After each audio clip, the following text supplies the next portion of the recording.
Hello everyone, welcome to GS education classes. My name is Gita.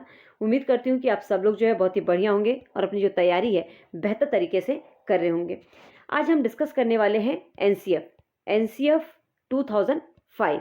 ठीक है, national curriculum framework 2005 बोले या राष्ट्रीय पाठ्यचर्या की रूपरेखा 2005। तो ये जो मैं टॉपिक आप लोगों को करवा रही हूँ ये 6 नंबर का टॉपिक है, मतलब छठा टॉपिक है। और इस टॉपिक में जो है मैं कंटेंट तो करवाऊंगी, साथ में जो है क्वेश्चंस भी करवाऊंगी जो कि आपके सी टेट में प्रीवियस ईयर में पूछे गए हैं। तो कंटेंट प्लस क्वेश्चंस दोनों को देखेंगे, आप लोगों को पता चलेगा कि क्वेश्चंस किस प्रकार के इससे आते हैं। और उससे भी बड़ी बात, ये एनसीएफ जो है एक ऐसा टॉपिक है जो कि आपके एग्जाम में हर बार आता है। ठीक है, इससे जो है रिलेटेड हमेशा क्वेश्चंस पूछे जाते हैं, चाहे आपका पेपर 1 हो या पेपर 2 हो। तो जो लोग भी सी टेट का एग्जाम पहली बार देने जा रहे हैं या पेपर 1 की तैयारी कर रहे हैं या पेपर 2 की तैयारी कर रहे हैं, तो वो लोग जो है इस बात का ध्यान रखेंगे कि ये टॉपिक जो है सी टेट के पॉइंट ऑफ व्यू से बहुत ही इंपॉर्टेंट है। और ये जो मैं टॉपिक करवा रही हूँ आप लोगों को पूरा एकदम टू दी पॉइंट्स में, ठीक है, टू दी पॉइंट्स में करवाने वाली हूँ, साथ में क्वेश्चंस भी डिस्कस करने वाली हूँ। तो आप लोग जो है हर एक पॉइंट को अच्छे से लर्न कीजिएगा, हर एक पॉइंट को अच्छे से समझिएगा, जिससे कि आप लोगों के एग्जाम में आए तो इससे रिलेटेड क्वेश्चन गलत ना हो। और हाँ, अगर आप चैनल पर नए हैं, सी टेट का एग्जाम पहली बार देने जा रहे हैं, चाहते हैं कि अपकमिंग जो सी टेट है ये आप लोगों का क्लियर हो, तो आप चैनल को सब्सक्राइब कर सकते हैं। चाहे पेपर 1 की तैयारी कर रहे हो या पेपर 2 की तैयारी कर रहे हो, सबकी क्लासेस जो है मैंने बेसिक से स्टार्ट करवाई है। तो आप लोगों को यहाँ से जो है डेफिनेटली एक जो है एक अच्छा मटेरियल मिलेगा। साथ ही जो है मैं सी टेट के रिगार्डिंग टिप्स एंड ट्रिक्स तो शेयर करती रहती हूँ, और साथ में आप लोगों को गाइड भी करती रहती हूँ कि किस तरीके से पढ़ना चाहिए और क्या पढ़ना चाहिए, कितना पढ़ना चाहिए, कहाँ से पढ़ना चाहिए। ठीक है, मेरी पूरी कोशिश रहती है कि आप लोगों को इस तरीके से गाइड करूँ कि आपकी जो पढ़ाई है वो एक सही डायरेक्शन में होती रहे। तो चलिए स्टार्ट करते हैं। एनसीएफ 2005 नेशनल करिकुलम फ्रेमवर्क 2005 राष्ट्रीय पाठ्यचर्या की रूपरेखा 2005। तो सबसे पहले ये समझ लीजिए कि जो राष्ट्रीय पाठ्यचर्या की रूपरेखा जो 2005 है, ये सबसे नवीनतम दस्तावेज है। ठीक है, और ये एक ऐसा दस्तावेज है जिसमें कि ऐसे सब्जेक्ट पे बात किया गया है, ऐसे विषयों पे चर्चा की गई है जिससे कि बालक का जो है सर्वांगीण विकास किस प्रकार से किया जाए। कहने का मतलब है कि इस दस्तावेज में बताया गया है कि बालकों को क्या और किस प्रकार से जो है पढ़ाया जाना चाहिए, जिससे कि बच्चों का जो है क्या हो सके, सर्वांगीण विकास हो सके, उनका होलिस्टिक डेवलपमेंट हो सके। समझ में आया? तो ये जो दस्तावेज है जो 2005 राष्ट्रीय पाठ्यचर्या की रूपरेखा 2005 है, ये एक दस्तावेज है जिसमें कि ऐसे विषयों को शामिल किया गया, ऐसे विषयों पे चर्चा की गई है कि बालक को जो है क्या और किस प्रकार से पढ़ाया जाना चाहिए, जिससे कि बालक का जो है पूरी तरह से उसकी डेवलपमेंट हो सके, उसका सर्वांगीण विकास हो सके। ठीक है, एनसीएफ 2005 के जो अध्यक्ष हैं वो कौन है? प्रोफेसर यशपाल, जो कि कई बार क्वेश्चन पूछा गया, तो याद रखिएगा इसे भी। पता नहीं कब कई बार इजी क्वेश्चंस भी आ जाते हैं, कई बार जो है इससे जो है हार्ड क्वेश्चन भी, मतलब स्टेटमेंट में भी बना देते हैं। तो हमें जो है हर एक पॉइंट को हम देखेंगे।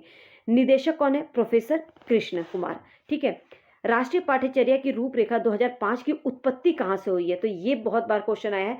ये इसकी जो उत्पत्ति है, रविन्द्रनाथ टैगोर का एक निबंध है, सभ्यता और प्रगति। तो राष्ट्रीय पाठ्यचर्या की रूपरेखा 2005 जो है, इसकी उत्पत्ति कहाँ से हुई है? तो रविन्द्रनाथ टैगोर के निबंध से हुई है। उस निबंध का नाम है सभ्यता और प्रगति। तो इस बात को जो है याद रखिएगा। ठीक है, पूरा एकदम टू दी पॉइंट्स में आप लोगों को मिलेंगे, प्लस क्वेश्चन की प्रैक्टिस भी करवाऊंगी। तो जो लोग भी चैनल पर नए हैं तो वीडियो लास्ट तक देखिएगा, और हाँ, चैनल को सब्सक्राइब कर लीजिए ताकि आने वाली वीडियो की नोटिफिकेशन आप लोगों को मिल सके, क्योंकि यहाँ पर जो है मैं कंटेंट तो आप लोगों को करवा ही रही हूँ। ठीक है, टॉपिक वाइज जो है, चाहे आपका सीडीपी हो, चाहे आपका ईवीएस हो या आपका एसएसटी हो, तो आपको कंटेंट तो यहाँ पे मिलेगा, प्लस आप लोगों की जो है मैंने प्रीवियस ईयर क्वेश्चन की प्रैक्टिस भी स्टार्ट करवा दी है, क्योंकि आप लोगों को पता है कि सी टेट का एग्जाम जो है अब ज़्यादा दूर नहीं है, आप लोगों के 10 से 11 दिन जो है अब एग्जाम में रह गए हैं। ठीक है, हाँ, क्वेश्चन देखते हैं। देखिए, राष्ट्रीय पाठ्यचर्या की रूपरेखा 2005 की शुरुआत जो है रविन्द्रनाथ टैगोर के किस निबंध से होती है? तो जिन लोगों को ना इसका आंसर पता होगा वो कर लेंगे, लेकिन जो थोड़ा बहुत ऐसे ही सुने हुए होंगे तो उनका आंसर यहाँ पे गलत जरूर होगा, क्योंकि यहाँ पे जो है ऑप्शन आप लोगों को जो है मिलते जुलते दिखेंगे। देखिए, सभ्यता और शिक्षा, तो इसमें सभ्यता और शिक्षा तो उनका कोई निबंध ही नहीं है। सभ्यता की प्रगति, तो सभ्यता प्रगति की बात करते हैं, तो क्या सभ्यता की प्रगति? नहीं। सभ्यता और प्रगति, यस, सभ्यता और प्रगति, प्रगति के साथ सभ्यता की बात नहीं करते हैं, वो सभ्यता और प्रगति नामक एक निबंध लिखा था।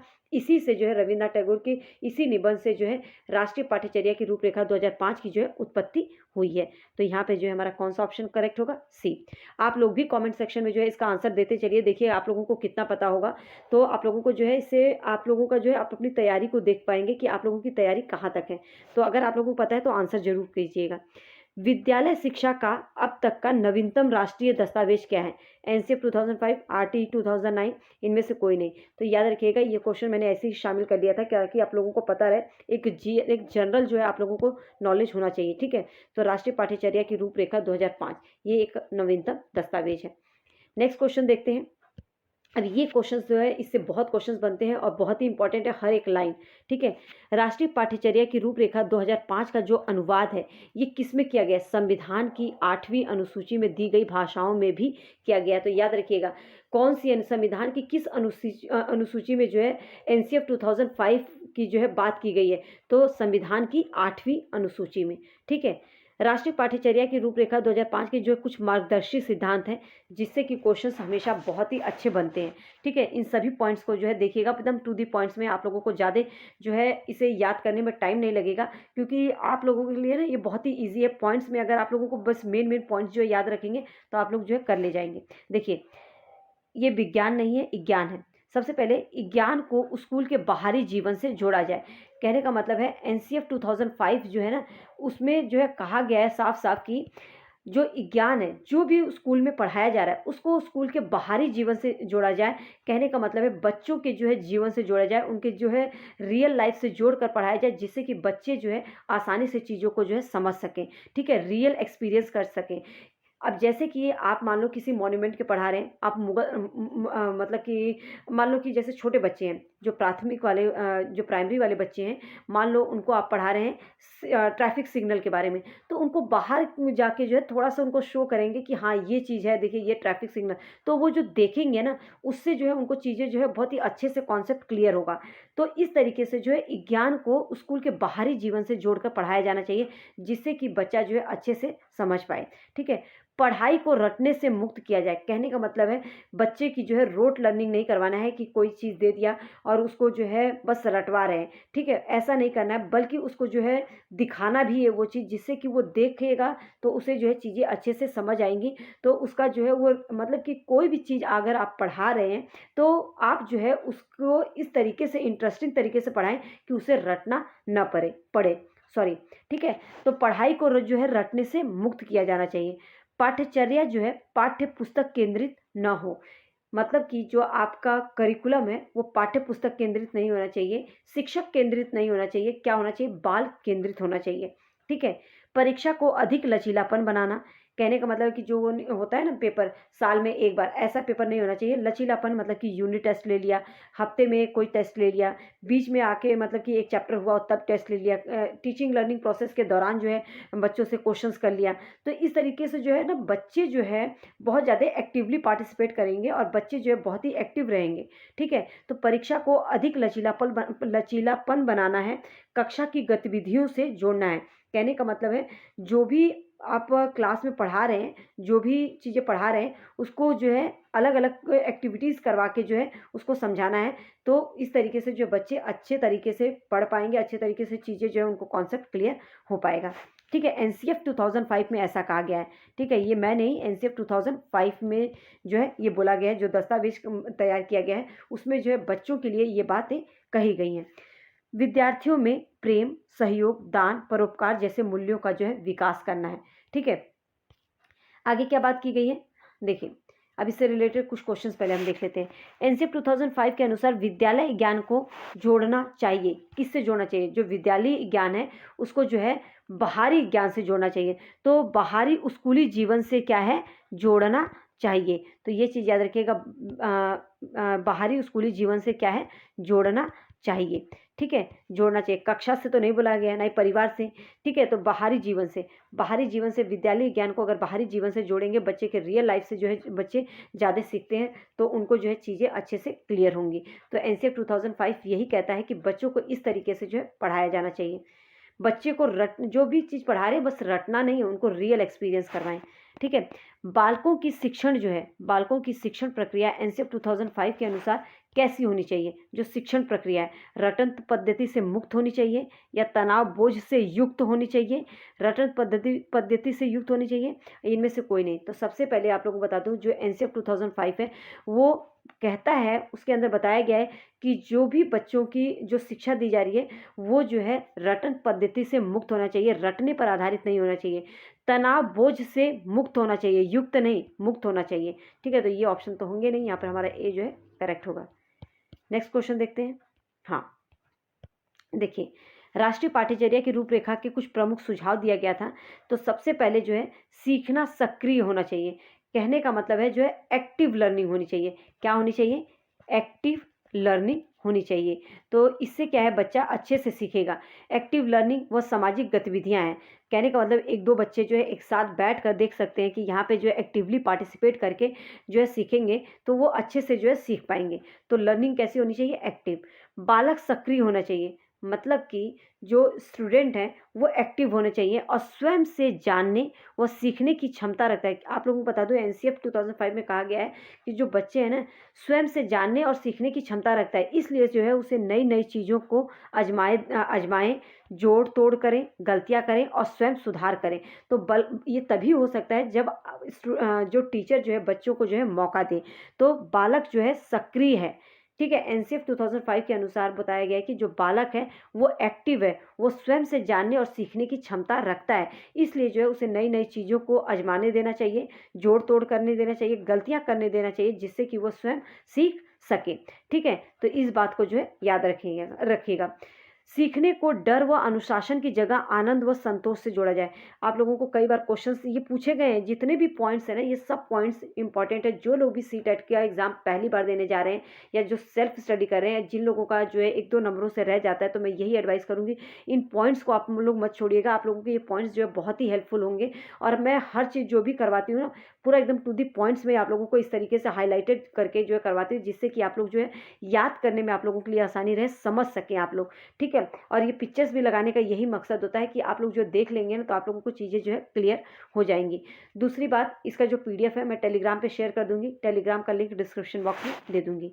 तो यहाँ पे बोला गया ना कि जो लर्निंग है उसको डर और अनुशासन, जैसे नहीं बच्चों को डरा के पढ़ाया जाता है, अरे ये करो नहीं तो आप लोग आपकी पिटाई होगी, तो इस तरीके से डर नहीं पैदा। इससे बच्चा जो है अपने वो पढ़ना भी चाहेगा ना, तो उससे डर कर जो है वो उससे दूर भागना चाहेगा फिर। और हमेशा अनुशासन की बात नहीं करना है, बच्चे को थोड़ा फ्री भी छोड़ना है। अनुशासन सिखाना अच्छी बात है, लेकिन डर व अनुशासन की जगह जो है याद रखिएगा, इस तरीके से पढ़ाई करवाई जाए कि बच्चे को उसमें जो है रुचि ले, आनंद आए, उसे जो है इंटरेस्टिंग वे में पढ़ाए, और वो पढ़ने के बाद जो है बच्चे के अंदर जो है संतोष की भावना है कि हाँ उसने कुछ पढ़ा है। ये नहीं कि उसके अंदर जो है बस उसे कि अरे कैसे भी मार पीट के मतलब बैठा दिया जाता है, अनुशासन के चक्कर में उसकी ऐसी की तैसी नहीं करनी है।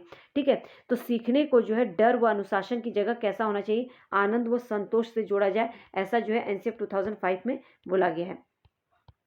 देखिए, प्राथमिक स्तर पर जो पाठ्यचर्या की सभी गतिविधियों में भाषा व गणित का महत्वपूर्ण स्थान, ये चीज़ याद रखिएगा, कई बार क्वेश्चन पूछा गया है। जो प्राथमिक स्तर की जो करिकुलम है, जो पाठ्यचर्या है, उसमें जो है सभी गतिविधियों में जो भी एक्टिविटीज़ करवाई जा रही हैं, तो उन सभी एक्टिविटीज़ में जो है भाषा और वह गणित को जो है शामिल किया जाना चाहिए, एक महत्वपूर्ण स्थान उसे मिलना चाहिए। ठीक है, आगे देखते हैं। सीखने में यांत्रिकता मतलब बार बार नहीं होनी चाहिए। ठीक है, सीखने में यांत्रिकता बार बार नहीं होनी चाहिए। बहुभाषिक कक्षा शिक्षण 3 भाषाओं त्रिभाषा सूत्र की वकालत करता है। एनसीएफ 2005 में बताया गया है कि जो बहुभाषिकता है, सॉरी बहुभाषिक जो कक्षा है वो शिक्षण की 3 भाषाओं त्रिभाषा सूत्र की वकालत करता है, जिसमें कि आप लोगों को क्या बताया गया है कि आपका जो है एक इंग्लिश तो ठीक है, एक इंग्लिश की जो बात करते हैं ना, 1 मिनट दिखा देती हूँ मैं आप लोगों को। जो त्रिभाषा सूत्र है, जिसमें कि आपका इंग्लिश लैंग्वेज तो चलेगा, लेकिन उसके साथ ही एक जो है रीजनल लैंग्वेज होना चाहिए और एक इंडियन नेशनल लैंग्वेज होना चाहिए। जो आपका वन नेटिव लैंग्वेज है ना, इंडियन नेटिव लैंग्वेज, जैसे कि आपका हिंदी हो गया, ठीक है, और एक रीजनल लैंग्वेज जो भी जहाँ का भी है वो चलेगा, और एक इंग्लिश। तो इस त्रिभाषा सूत्र की जो है क्या करता है, जो एनसीएफ 2005 कहता है। ठीक है, त्रिभाषा सूत्र की जो है वकालत करता है, तो इस बात को याद रखिएगा। कौन कौन से? इंग्लिश होना चाहिए, एक native language, Indian native language होना चाहिए जो कि आपकी हिंदी है, और दूसरा जो है एक रीजनल लैंग्वेज चलेगा। बालक को स्कूल, घर, समुदाय आदि सब जगह पर महत्वपूर्ण माना जाए। कहने का मतलब है कि बच्चे को जो है मतलब बच्चे को जो है उसको जो है इम्पोर्टेंस दी जाए, बच्चे को जो है महत्वपूर्ण माना जाए, उसकी भाषा व संस्कृति को महत्वपूर्ण स्थान दिया जाए। किसी भी प्रकार का बच्चा हो, किसी भी तबके का बच्चा हो, उसकी भाषा को और उसकी संस्कृति को जो है एक महत्वपूर्ण स्थान दिया जाए। इससे बच्चे में जो है अपनापन की भावना आती है और बच्चा जो है संतोष के साथ जो है सीख पाता है। तो एनसीएफ 2005 में जो है इसकी बात कही गई है। इसने भाषा के 4 कौशल की बात की है, जैसे सुनना, बोलना, पढ़ना, लिखना। इस पे जो है बच्चों का फोकस करना है, ठीक है। एलएसआर है ना, एलएसआरडब्ल्यू, तो इस पे जो है पहले जो है क्या है, लिसनिंग पर, फिर स्पीकिंग, फिर रीडिंग और फिर राइटिंग। सूचना को ज्ञान मानने से बचा जाए। कहने का मतलब है एनसीएफ 2005 में बोला गया है कि जो सूचना है उसको ज्ञान ना माना जाए, ठीक है, ज्ञान मानने से बच्चों को बचाना है। सजा व पुरस्कार, ये वह है, सजा व पुरस्कार की भावना को सीमित किया जाना चाहिए। ये नहीं कि बच्चों को जो है हमेशा सजा देकर ही उसे पढ़ाया जाए या उसे हमेशा जो है पुरस्कार दिया जाए हर एक बात के लिए, तो ऐसा नहीं। इससे जो है कम से कम जो है इसका प्रयोग करना है। मूल्यों को उपदेश देकर नहीं बल्कि वातावरण देकर स्थापित किया जाए। कोई भी चीज़ जो है आप सिखाना चाहते हैं, किसी भी चीज़ के बारे में, मतलब कि कोई भी वैल्यूज़ के बारे में बच्चों को बताना चाहते हैं, तो उसे केवल उपदेश देकर ना, मौखिक रूप से बोलकर ना बताएं, बल्कि उसे उस वातावरण में ले जाएं, उस इन्वायरमेंट में ले जाएं, तब बच्चा जो है अच्छे तरीके से समझ पाएगा, सीख पाएगा। ऐसा जो है एनसीएफ 2005 में कहा गया है। देखिए एनसीएफ 2005 में सुझाव दिया गया है कि सूचना को क्या मानने से बचा जाए। तो अभी हमने पढ़ा सूचना को जो है ज्ञान मानने से बचा जाए, तो पहला ऑप्शन हमारा जो है करेक्ट होगा, आगे देखने की जरूरत नहीं है। आगे देखिए क्वेश्चन, देखिए पाठ्यक्रम का जो निर्धारण है मानसिक स्तर व योग्यता के अनुसार किया जाना चाहिए। एनसीएफ 2005 में कहा गया जो वो पाठ्यक्रम निर्धारित किया जाता है, जो करिकुलम तैयार किया जाता है, वो जो है बच्चे के योग्यता और उसके स्तर को देखकर किया जाना चाहिए। सभी विद्यार्थियों के लिए समावेशी वातावरण तैयार करना, सभी प्रकार के विद्यार्थियों, चाहे वो आप लोगों का जो है विशिष्ट विद्यार्थियों या सामान्य विद्यार्थियों, उन सभी को जो है एक साथ लाकर जो है समावेशी वातावरण तैयार करना, जिससे कि उनका जो है सर्वांगीण विकास हो सके।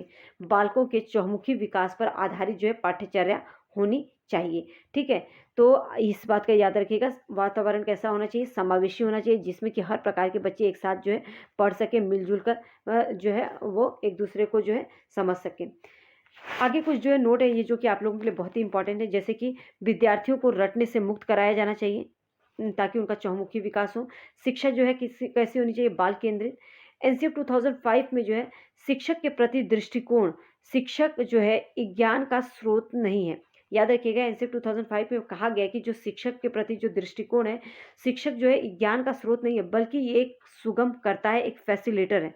जो शिक्षक है वो ज्ञान का स्रोत नहीं बल्कि एक फैसिलिटेटर है, जो सूचना को अर्थ में बदलने की प्रक्रिया में विविध उपायों द्वारा बच्चों हेतु सहायता करता है, ठीक है। नेक्स्ट पॉइंट क्या है, लास्ट पॉइंट, हाँ, राष्ट्रीय पाठ्यचर्या की जो रूपरेखा है 2005 एनसीईआरटी पाठ्यक्रम में जो है सुधार लाने हेतु अपनाया गया है, ठीक है। तो 2005 जो एनसीएफ 2005 है, ये एनसीईआरटी के पाठ्यक्रम में क्या करने के लिए, सुधार लाने के लिए जो है ये अपनाया गया था। तो एक सुधारात्मक जो है ये पड़ाव था, एक उनके लिए जो है सुधारात्मक जो है ये कह सकते हैं कि एक सुधार के लिए जो है ये एनसीएफ 2005 को जो है तैयार किया गया था, ठीक है। क्वेश्चंस देखते हैं कुछ, हाँ देखिए एनसीएफ 2005 के अनुसार शिक्षक की भूमिका क्या होना चाहिए। अभी हमने पढ़ा कि शिक्षक की भूमिका जो है एक ज्ञान का स्रोता नहीं है, बल्कि ये जो है एक फैसिलिटेटर है, जो कि बच्चों की जो है मदद करता है कि किस तरीके से उन्हें, मतलब कि किसी भी सूचना को ज्ञान में किस तरीके से बदला जाए, ठीक है। तो अर्थ में कैसे बदला जाए, तो नेता के रूप में, शासन के रूप में नहीं, भाई के रूप में नहीं, सुविधा दाता के रूप में। तो हमारा फोर्थ ऑप्शन जो है करेक्ट होगा। नेक्स्ट क्वेश्चन देखते हैं। एनसीएफ 2005 बल देता है किस पे, शिक्षक केंद्रित शिक्षा पे नहीं भाई, स्वयं करके सीखने पर, रटने पर तो नहीं देता समस्या, स्वयं करके सीखने पर जो है एनसीएफ 2005 जो है बच्चों को कहता है कि बच्चे जो हैं ज्ञान का स्रोता होते हैं, मतलब कि कहने का मतलब कि जो बच्चे होते हैं वो जो है अपने ज्ञान का निर्माण स्वयं करते हैं। तो वो जो है स्वयं करके जो है सीखने पर बल देना चाहिए, वो जोड़ तोड़ कुछ भी करे तो उन्हें करने देना चाहिए, उन्हें पूरा पूरा अवसर मिलना चाहिए। तो यहाँ पे बी ऑप्शन जो है आपका करेक्ट होगा, ठीक है, बी स्वयं करके सीखने। नेक्स्ट क्वेश्चन देखिए, हाँ, एनसीएफ 2005 में किन शिक्षक सूत्रों के अधिकतम प्रयोग का सुझाव दिया गया है? एनसीईआरटी 2005 जो है इसमें कौन से शिक्षक सूत्रों का जो है सबसे ज़्यादा अधिक प्रयोग पर जो है सुझाव दिया गया है? तो ज्ञात से अज्ञात की ओर। याद रखिएगा, जो बच्चे को पता है उससे फिर उसे जो है अज्ञात मतलब कि अज्ञात की ओर ले जाना है, मतलब मूर्त चीज़ों से अमूर्त की ओर उसे जो है अग्रसर करना है, जिससे कि बच्चा अच्छे से समझ पाए। तो इसकी बात की गई है। तो थर्ड ऑप्शन सही है। अज्ञात से ज्ञात, जो चीज़ों को बच्चे को पता ही नहीं है वो पहले बताएंगे, फिर ज्ञात चीज़ें तो ये बच्चा अच्छे से समझ नहीं पाएगा। ठीक है, अमूर्त से मूर्त की ओर नहीं, मूर्त से अमूर्त की ओर, ये मूर्त है, याद रखिएगा ये मूर्त है। ठीक है, तो ये गलत हो जाएगा। यहाँ पे थर्ड ऑप्शन जो है हमारा करेक्ट होगा कि ज्ञात से अज्ञात की ओर, मूर्त से अमूर्त की ओर। देखिए, एनसीईआरटी 2005 का मुख्य सूत्र शीर्षक क्या है? तो शिक्षा बिना प्रयास के, शिक्षा बिना शिक्षक के, शिक्षा रटने के साथ, शिक्षा बिना बोझ के। देखिए, शिक्षा बिना प्रयास के तो हो ही नहीं सकती, बिना शिक्षक के कैसे हो पाएगा? क्योंकि एक इन्वायरमेंट चाहिए शिक्षा ग्रहण करने के लिए, जो कि स्कूल होता है और वहाँ पे टीचर्स होना जरूरी है। शिक्षा रटने के साथ नहीं होनी चाहिए। ठीक है, शिक्षा बिना बोझ के, मतलब कि शिक्षा जो है वो जो मतलब कि बिना बर्डन के होने चाहिए, जिससे कि बच्चा खुशी खुशी जो है पढ़े। तो इसीलिए कहा गया है कि शिक्षा जो है बिना बोझ के होनी चाहिए। ठीक है, नेक्स्ट क्वेश्चन देखते हैं और आखिरी क्वेश्चन होगा ये हमारा। राष्ट्रीय पाठ्यचर्या 2005 में बहुभाषा को एक संसाधन के रूप में जो है समर्थन दिया गया है, क्योंकि यह एक तरीका है जिसमें प्रत्येक बालक सुरक्षित और महसूस करें। कहने का मतलब कि जो बहुभाषा है वो एक संसाधन के रूप में समर्थन दिया गया है, जो कि सही बात है। क्यों? तो ये एक तरीका है जिसमें सभी बालक जो है सुरक्षित महसूस करें, क्योंकि उनको लगेगा कि उनकी भाषा को जो है वैल्यू दी जा रही है, उन्हें अपनापन की भावना आएगा। तो ये ऑप्शन तो सही है। भाषागत पृष्ठभूमि के कारण कोई भी बालक पीछे न छूट जाए। कहने का मतलब किसी की भाषा को अगर छोड़ दिया जाता है तो उसे लगेगा कि मेरी भाषा खराब है, शायद मतलब कि मेरी भाषा इस लेवल की नहीं है कि उसे जो है शामिल किया जाए। तो उसके अंदर जो है अपनी भाषा को लेकर जो है क्या एक मतलब नकारात्मकता आ जाएगी। तो ये भी बात सही है कि भाषागत पृष्ठभूमि के कारण कोई भी बालक जो है पीछे न रह जाए। यह बालकों को अपने विकास के लिए प्रोत्साहन देगा। बिल्कुल, ये बालकों में जो है अपने विकास के लिए प्रोत्साहन, क्योंकि उसकी भी भाषा होगी तो वो अपनी भाषा में जो है किसी भी चीज़ को अगर नहीं समझ में आया तो अपनी भाषा में जो है अच्छी तरीके से समझ पाएगा। तो यहाँ पे सभी जो है आपका करेक्ट होता है। तो उम्मीद करती हूँ कि ये सभी क्वेश्चन जो है आप लोगों के लिए बहुत ही इंपॉर्टेंट रहे होंगे। ये सभी प्रीवियस ईयर के क्वेश्चन थे, लेकिन मैंने सभी क्वेश्चन को यहाँ पर शामिल नहीं किया। लेकिन इतना मैं कहती हूँ कि जितने भी मैंने पॉइंट्स करवाया ना, अगर आप सच में चाहते हैं कि सीटेट का एग्ज़ाम पहली बार में क्रैक कर लें, तो ये सभी पॉइंट, क्योंकि आप लोगों को पता है बहुत ही हार्ड नहीं है, एकदम टू दी पॉइंट्स में पूरा हाइलाइटेड है। कोई भी आप लोगों को ऐसे नोट्स जो है ना जाके आप पढ़ेंगे ना तो आप देखेंगे कि कोई भी नहीं, ये आप लोगों को पेड में मिलेगा। लेकिन अगर आपको यहाँ पे फ्री ऑफ कॉस्ट मिल रहा है, बस मैं यही कहती हूँ कि आप लोग सपोर्ट करते रहिए। डेफिनेटली मैं आप लोगों को एक अच्छा मटेरियल प्रोवाइड करूँगी। हमेशा मेरी कोशिश रहती है कि मैं आप लोगों को जो है बेस्ट से बेस्ट मटेरियल जो है देने की कोशिश करूँ। ठीक है, क्योंकि आप इससे पढ़ें तो आप लोगों को जो है फ़ायदा हो, और आपको फ़ायदा हुआ तो वही जो है मेरे लिए रिवॉर्ड होगा कि हाँ मैंने मतलब कि कुछ किया, और मेरे वजह से मतलब कि मेरे वजह से नहीं, आपके वजह से ही होगा, क्योंकि आप जो है मेहनत करेंगे तभी ये हो पाएगा। ठीक है, मैं तो बस आप लोगों के लिए बोलते हैं ना एक फैसिलिटेटर का काम कर रही हूँ, आप लोगों को बस एक हेल्प कर रही हूँ। तो उम्मीद करती हूँ कि ये वीडियो जो है आप लोगों के लिए बहुत ही हेल्पफुल रही होगी। अगर वीडियो पसंद आए, लगता है यूज़फुल है, लोगों के लिए इन्फॉर्मेटिव है, तो प्लीज़ लोगों के साथ शेयर कर दीजिए ताकि और लोगों को जो है इससे हेल्प मिल सके, स्पेशली जो सेल्फ स्टडी कर रहे हैं। All the best.